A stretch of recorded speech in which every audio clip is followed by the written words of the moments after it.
Hello and welcome to the Brother Slam. My name's Cam, not from GameFound anymore, for the moment at least, doing more regular occurrence video stuff, but thank you for everyone that did check out the RPG Party. All of those projects are now live, and there's a bunch of cool stuff. So if you haven't heard of that, I'll drink one more link down below, but it is pretty cool. But today we're getting back into normal routine. So we're going to cover the Kingdoms Forlorn update that went live this morning, as well as the new store drops for Kingdoms Forlorn, which is also very exciting. So, update number 93, shipping info, Sir Cockatrice, Monks of the Thirst, Red Kingdom map, and more. Hi, Knights. It feels like it's been a while, doesn't it? In our most recent updates, we've focused a lot on Wave 1, the shipping, on your first impressions, and all the amazing photos and reviews you've shared. The last time we talked about Wave 2 was all the way back in July. I think that was the Kingdom of the Bloom update, which was a pretty cool one. So it's about time we return to it. The past few months have been packed with design work, writing, and playtests. Through it all, Kingdoms Forlorn's second wave has been steadily taking shape, and now it's time to show you what we've been brewing in the deep fog. This update brings a bit of everything: the restless grace of Sir Cockatrice, the austere faith of the Monks of the Thirst, and a look at how the Red Kingdom map is coming together, tile by tile. But first things first, let's start with a quick look at fulfillment. Really fun little piece of art there. Green logistics, around 50 euro. You know what, we're just probably going to skip past the shipping stuff unless there's anything outstanding that needs to be shared. On track, going smoothly. Alrighty, onwards we go. The duelist behind the mask, Sir Cockatrice. What is life? What is greatest in life? Some would say fine food, fine company, and fine wine. Others would talk about king and country. Me? I'm in it to win. To feel the rush when I land the final strike, see my foe humbled, hear the chanting of the crowds. That's when I feel most alive. Sir Cockatrice, following her victory at the Hockendime Derby. Very cool indeed. The knight duelist known as Sir Cockatrice is a champion fighter well known across the border duchies. Rising from obscurity, she quickly made a name for herself in the professional show fighting circuits, never removing her helmet, feeding into the mystique that surrounds her. The crowds love it, imagining all manner of tales of who she is, where she comes from, and how she learns to master the blade. Low-key, I kinda hope that this is actually just like a Knight's Tale. That's kind of the vibe I'm getting. To those she trusts, the master duelist is known as Ariana de Volte, child of a long-extinct noble family of the duchies. A determined free spirit, she lives her life in search of the next big challenge, the next true test of her skills. So maybe not a knight's tale, but one can dream. Most recently, she's set her gaze upon the tourney of the Wilted Rose, a contest famed throughout both the duchies and the kingdoms, wherein only the most talented and most cunning and most deadly may compete. She's determined to qualify no matter what stands in her way. More than that, she's determined to win at all costs. So then we have an example of some of the card art, which is just so freaking pretty. The sculpt looks great too. But Passionate War Crow, so that's one of the cards you have, which is double-sided for both the Delve or Clash, which is very cool. Yeah, really fun art. And also just the work in progress thing. I commented on their work in progress symbol for enormity being the alien abduction, and this little plebeian peasant fellow chipping away at stuff is perfect too. I love all those little art touches. On the battlefield, Cockatrice is a blur, fast, decisive, and utterly fearless. She relies on reflexes and precision rather than armor or strength. Her movements, a seamless rhythm of attack and evasion. Every strike is calculated, every motion purposeful. Her defining trait is focus, represented by her unique resources, focus tokens. The more she is wounded, the more intensely aware she becomes, channeling pain into perfect clarity. Each cut sharpens her resolve and heightens the sense of those around her. Her allies move with her rhythm, guided by that burning will that refuses to yield. Kind of sounds like a barbarian-ish in kind of play like that risk versus reward of the closer you are to the needle of death, the better you fight. Also kind of fun play of there's similar mechanics to the escalation of Aeon Trespass, but yeah, that's cool. That sounds like fun. Okay, so there's that same art. This is probably the backside. Yeah, Clash and Delve, likely the backside. Squawk Away, so very bird-focused, very fun. Yet when tides turns and her comrades fall, something shifts within her. When she stands alone, the last night standing, her art becomes something colder, quieter. Focus no longer flows outward, but turns inward. feeding her final defiance. She parries killing blows with precision that borders on the impossible, striking not out of anger, but out of unshakable purpose. Pincer movements. Once again, super fun art, really cool. Also, the actual cockatrice slash chicken head on there is sweet. It is said that when cockatrice fights alone, she no longer seeks victory. She seeks perfection. Cool. The Parched Order of Eshin. So I can't remember if Sir Cockatrice was... I'm assuming that this is a Wave 2 thing, just because that's what this update is about. All right.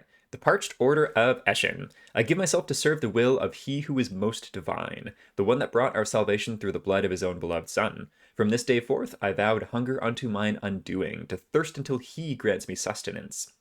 Neither bread nor flesh of this corrupt world shall pass mine lips, only the salvation of he who is above, delivered by his chosen slave of this world. In my suffering I shall be strengthened, in my withering my soul shall flourish, in my thirst I shall find the divine. Creepy! Creepy and cool for sure. The vow of the inedient, uttered by new initiates of the Parched Order. So you have a warrior monk, Brand, the non-believer, young disciple. So this is just an example of when you're having the first clash of the round. Often it's going to be against like minions, in which instead of body parts, it's all unique minions, which is a really fun take on this mechanic. Once the monks of Eshin were very different to what they are now. Ascetics dedicated to mastery of the body through controlled, careful fasting and training. It is said that Eudes, I think that's the super swole guy with the book, himself trained with them back during the First Crusade. They served as a constant presence in the Holy City, where they were revered for their wisdom and calm, meditative ways. This changed rapidly after the rise of the sanguine orthodoxy. A new abbot rose to power, one who took his oaths of asceticism to extreme lengths. Under his leadership, the monks were reformed into a competent fighting force, enforcing their tenets of self-denial and hardship upon the rest of the populace. When Iker Pope Maximilian replaced the old king, merging the orthodoxy with the powers of the state to create the theocracy of Eshin, the abbot renamed himself as the desiccated shogun, and the Parched Order was born. The monks of thirst, swearing vows of extreme self-denial, only consuming consecrated blood offered by the Iker Pope in infrequent rituals. Dark, weird, and creepy as heck. Cool. Now, the monks of thirst serve as a holy guard of the city, a police force maintaining the Iker Pope's authority over the people. They march the holy city streets, the district of Upper Halikan, firmly in the desiccated shogun's grasp. Frequently, you can see them leaping from rooftop to rooftop in the city, scurrying through the branches of the forest in and around the Great Blood Delta and the Crimson Patties. It's like rice patties, basically. Except I'm assuming it's going to be extra grim, considering this is all about blood and eating blood. I wonder if it's actually like blood patties. Gross. If they spot anything amiss, they leap down to deliver the theocracy's judgment from on high. Pincushion, Brand the non-believers. We've seen this card just before. Cool. Yeah, very cool indeed. Once again, card art looks awesome, and even this is being work in progress. In combat, the monks of thirst makes the most of the narrow streets and cramped alleys of the holy city. They strike from above, vanishing behind spires and parapets before their next assault. Their attacks are relentless, timed to punish hesitation and disrupt the rhythm of your counterstrikes. Each monk wields a large polearm, crowned with white feathers, relics said to absorb the blood spilled around them. As the fight drags on and the ground grows wet, the feathers darken and their fury grows from within. Let too much of your lifeblood stay in the streets, and you will see what true zeal looks like. Dark. Warrior monk. Creepy, creepy cadaver art. They are not mere beasts, but trained warriors, calm, precise, and merciless. They break formations, interrupt strikes, force their foes into the corners of the battlefield, hemming them in like sinners before an altar. To fight the monks of thirst is to face devotion stripped of humanity, hunger shaped into perfect obedience. Of course, the monks of thirst are but a manifestation of the broader kingdom of Eshin, the domain of blood-drenched divinity, profane faith, and a sickening curse that spreads through the entire populace. Let's take a closer look at the realm itself and how the kingdom's map is coming together. Cool. Young disciple, good art. This was again linked above, but or posted above. This is a better visual of it though.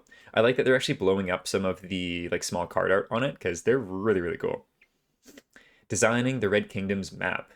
Big wall of text. Designing a kingdom map is always a mix of storytelling and structure. Before the first tile can be drawn, the world needs its history, politics, and purpose. The Red Kingdom was no exception. We began by defining what Eshin truly is, a land ruled by devotion, drained by sacrifice, and reshaped by blood. From there, the process moved between writing, design, and art, turning lore into physical space, shaping its 4 districts, its one-way pilgrim roads, and the secrets that bind them all together. Every story begins as an idea, then becomes a map, and finally a place you can explore. Here's how Eshin took form, step by step. The first step is establishing the lore and key storytelling elements of the map. This is where our lead writer, Ian, sits down and collects together existing lore before writing up new story elements to bring it all together. The history of the kingdom is established, the various changes the realm underwent through the ages, and key figures that lived and died in Eshin. Why is this such an important place to the faith of the Allfather? When did the Sanguine theocracy take power? How did the Iker Pope Maximilian rise to rule the entire kingdom? And how have the passage of the comet, the rise of the deep fog, and the spread of the curse of blood changed life within the Red Kingdom? It is at this time that the key mechanics of the paths of the righteous and stigma are developed. Next comes designing the districts and the overall layout of the map. This is done by Ian and Dawid, our narrative designer. We decide on 4 districts for the map and then build each one around one of the paths of the righteous, one-way circuits that general populace of the kingdom walk along. The players have the choice to either go with the flow or gain stigma by swimming against the current. Each district is mapped as well as the kingdom's overall layout, and the key locations are identified, larger tiles that bear the landmarks of the kingdom. Name places with more backstory to them. A briefing file is then made up to send to our artist. One of these key locations is the Harbor of Eshin, at the south of the map on tile L5. Let's focus on this map tile specifically. Ian writes up some details about the map. Dawid then creates a diagram showing how the tiles all connect to one another, as well as any shortcuts and fog paths. So the Harbor of Eshin, tile L5. The endpoint of the third river where the watercourse broadens and flows into the Great Sea. Here, blood red mixes with ocean blue. There was a small port here, nothing hugely industrial. Eshin's main export was faith and missionaries rather than trade goods, that used to connect the kingdom to other grand kingdoms before the fog. And then apostasy, blasphemy, false doctrine. So this is basically spoilers that they're not going to give away yet. Again, just something that they do that I love. All right, onwards we go. The artist now draws up a rough sketch of the whole kingdom with loose detail according to our brief, and questions where things might have been unclear, or he has his ideas on how to serve the theme and the story the map is presenting. Here we get our first look at what map tile L5 looks like. Cool. So this is one tile. So this is, once again, this is a large tile, I believe. For a sketch, broad strokes are right, but the harbor needs more buildings and a little bit more density. Now we give feedback on the overall map, specific instructions for places like L5 to better match the intended end product. Harbor Town. Make this more of a single, wider river flowing into the sea with a slightly more built-up harbor town around the river mouth. Not huge, but still a few buildings. This is the only trading point of the kingdom, so it should be built up a little bit more. After this, the second version comes in with some more requested tweaks and fine-tuning of a couple of times. There we go, second sketch, final sketch. Cool, very cool. With the broader information where we want it, the artist can start to make detailed artwork. This is where we are now, with much more of the map still being worked on, but with some tiles much more detailed. Very cool. I like that blood flow there, that's neat. There are still some details to be added, such as putting people walking along the course of the Path of the Righteous, but overall this is close to the final art for L5. After this, we will add the UI as well as any secret details that need to be implemented. And so then we have an example of some of the other map cards that go there too. So really, really neat. I don't know how many games do map tiles like this. There's a few. I think it's such a fun mechanic. I know some people don't necessarily love it in ATO. I think it's great. And yeah, the mechanics of it in original ATO, at least in Cycle 1, are pretty simple. There's not really much happening, but it's fun. Exploring the map, flipping it over, it's a blast. I like it. All right, onwards we go. New arrivals in our online store. While the team forges ahead on Wave 2, there's something new waiting for you now in just 1 hour, which has already passed, so we're just going to dig into those in this video here. This release marks the arrival of Kingdom's Forlorn miniatures outside of the core campaign. It features 3 deluxe sets, the dreadful Wandering Swandra and 2 determined squires, Kaelia and Fabio. Each comes packed in a themed craft box with a postcard-sized art card and is fully compatible with the game. The Wandering Swandra, a monstrous presence in the fabled duchy of Montilie. The Swandra's chorus of screeching heads fills the valleys like a curse-given voice. Some say it brought the curse of many faces upon the land, others that it fell victim to it. Whatever the truth, few who hear its honking survive to tell the tale. So the fabled Duchy of Montille, that's probably a potential area that was either cut from the base game or we'll see in a feature campaign for KF content down the road. This set includes a Colossal Mini, 4 gear cards, an encounter card, an art card, and a certificate card. So this is cool. So this is probably like what we've seen a little bit for... let's see. We'll dive into the actual... Yeah, okay. We'll just read about these... Actually, no, we'll just go over to the store and read about it there. So US backers... I think this is important. We can no longer use National Post Services and have switched to courier delivery. Shipping costs will be higher. Okay, that's good to know. And custom duties. Fun stuff. There's a video there too, which is fun. Pledge manager is still open. Piece about... Yeah, we'll just go over to the store. This video is already going to be a little bit long. So here we go. And at this time, it looks like nothing's sold out yet. Let's do most exciting first. Let's look at Swandra. Yeah, great freaking sculpt. It is terrifying and cool in the best way possible. I love the art too. I wouldn't mind seeing a little bit more of the imagery of what we could see here. Like seeing the swan suits, that looks great. Swan pipes, that's I love that. That's freaking unreal. And yeah, the art of this thing is awesome. So I wouldn't mind seeing a bit more of the art. Because the sculpts, we've seen the sculpt a few times, and I don't know if this is the most flattering angle of it, but there's also a lot going on, especially with all the heads at different angles, which makes me think it's probably a hard one to get a really good angle of. Alrighty. Oh, this actually is different text. All right, the Wandering Swandra is a dreadful beast, bane of many a lovely morning. With countless screeching heads and a venomous spite, it roams the fabled duchy of Montille. Whether it burst the curse of many faces or merely fell victim to it, none can tell. The only thing known is that this cruel, many-headed dragon best be avoided when its terrible honking fills the Storied Vale. So yeah, Storied Vale is probably a kingdom that we'll see eventually. So one is Swandra Mini on a 100 millimeter, not 100 head, sculpted base, which is cool. Glory snare, gear, swan suits, singing swan pipes, impressionable sword, the Wandering Swandra encounter card, postcard-sized art, and the craft box. Very cool. So one thing I found out from reading a article of Fen who covers like boss battlers of all kinds, tons of what's the name of the other game I played? Kingdom Death. He started to do some ATO coverage, which is freaking sweet. And I think a lot of these different bosses and such that are going to be released in the stores actually have more tie into the game than I realized. I won't go into any specifics because it's spoiler territory, but because I'm quite early in the games, there's, I think, a lot of little nuance that I miss when covering the store content, so just be aware of that. Yeah, that's all I'll say. But just again, like there's so much stuff in these games, and it's really cool that I do firmly believe that for ATO, at least specifically, some of the new sculpts and things actually do have specific ties to game content and like the gameplay as you play through, which is really, really cool.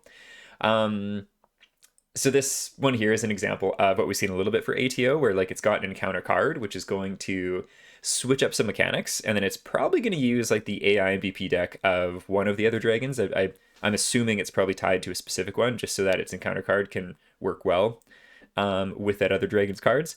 Yeah, again, the fact that they're doing this is really cool, and yeah, here for it for sure. Onwards to the next thing. The price is very expensive. 150 euros is, God, I feel like that's going to be like 300 bucks Canadian. So for a 100 millimeter base and a couple of gear cards and a piece of art, I mean, if the art is like super fancy and bigger than a postcard, sure. But for me, Canadian buckaroos, this is out of my price range for sure. All right, so Squire Kaelia. Born to Utrabanti refugees fleeing the sunken kingdom. Oh, already sold out. Kaelia grew up in the slums of Krost, dreaming of one day serving alongside the Papal knights she watched from afar. Taught to read in the cathedral archive, she now joins the forays into the deep fog. A squire whose faith and steel defy the limits of her humble birth. Fun. Let's look at the sculpt there. Simple and effective. Kind of reminds me of like some of the mercenary folks that you could hire on in Oathsworn, where it's a really strong sculpt, evocative of the setting, but like not meant to step on the toes of how cool the knights are. So yeah, I think that looks great. Looks perfect. The sculpted base looks awesome too. And Rusty All Pike and Mudwisp Lantern. Really, really cool. Lantern gives me like a little bit of Kingdom Death vibes a little bit, and that's not a bad thing. Yeah, so the extra gear is awesome. So I think like the main purpose behind these Squire minis, let's get Fabio here too, is for anyone that wants miniatures for their squires, because this campaign had a little bit of drama's discussion, shall we say, discussion about people disappointed that like, well, I was happy with the standees, I'm upset that now I'm getting miniatures, um, and vice versa. And so there was never any miniatures for the standees or for the squires, which are basically like followers meant for like when you're not playing with full four knight characters.